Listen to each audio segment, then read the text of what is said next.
imagine with that background, I'm in medical school at Howard University, sitting in the first day of class, and there is a renowned surgeon, Dr. Lewis-Hall, and he went to the front of the room, white coat on and all, and wrote on the board, "Equanimity under duress."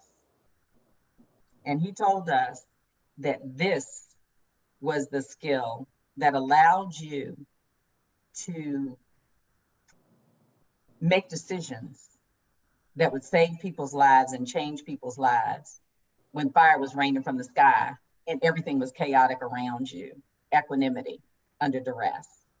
That was a time when you would differentiate yourself in your ability to lead and serve because you had the calm that would be and the strength that would be required to get yourself, but others, through whatever was happening around you.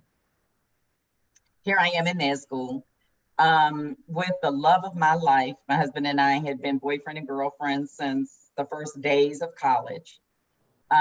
He had gone to law school in Pennsylvania, and I got a phone call from him saying that he had gone to, I had encouraged him to go to the health clinic. He had gone, they found a mass, and they were going to hospitalize him on Thursday. He was going to get surgery on Friday.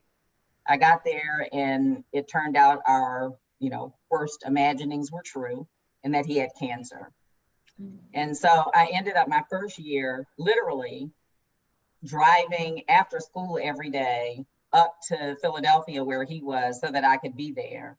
And then I would leave at 3 or 4 o'clock in the morning, drive back down to DC. So I was doing that round. And I called my mother and said, "I don't think I can do this. I am thinking I'm going to take a break." I don't know if you can see my face, but this is what my mother did. That is a no. You will not be taking a break. By summer, he was doing better. And then in July, I got another call from my father that my mother had fallen. And in fact, she hadn't fallen. She had had a stroke. And within days, she had died. So husband with cancer, mother dying, all, months apart.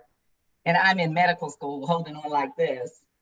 But I had friends and family and all kinds of help. So third thing, my mother left me as the caregiver for her parents, for her brother, for my father's brother, who was the paraplegic, and others.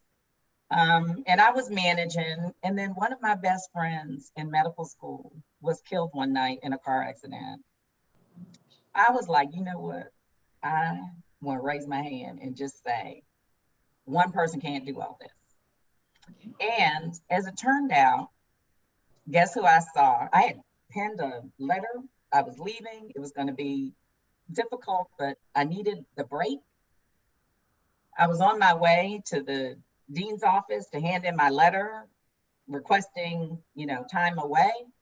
And who was coming the other way but Dr. Lewis-Hall? Arms swinging, white coat flapping. He said, "Dr. Lewis, you look distressed. What is up?" And I, that's all it took for me to tell him my story and spill my guts. And so before I knew it, he had turned me around. And I was walking back to the lecture hall, not to the dean's office. We got to the office, to the lecture door, and he looked at me and said, "Your patients are waiting, doctor. Your patients are waiting." And back in I went. So equanimity under duress, absolutely the way in which you persevere, manage through, recognize help, guidance, and support when you see it, and accept it.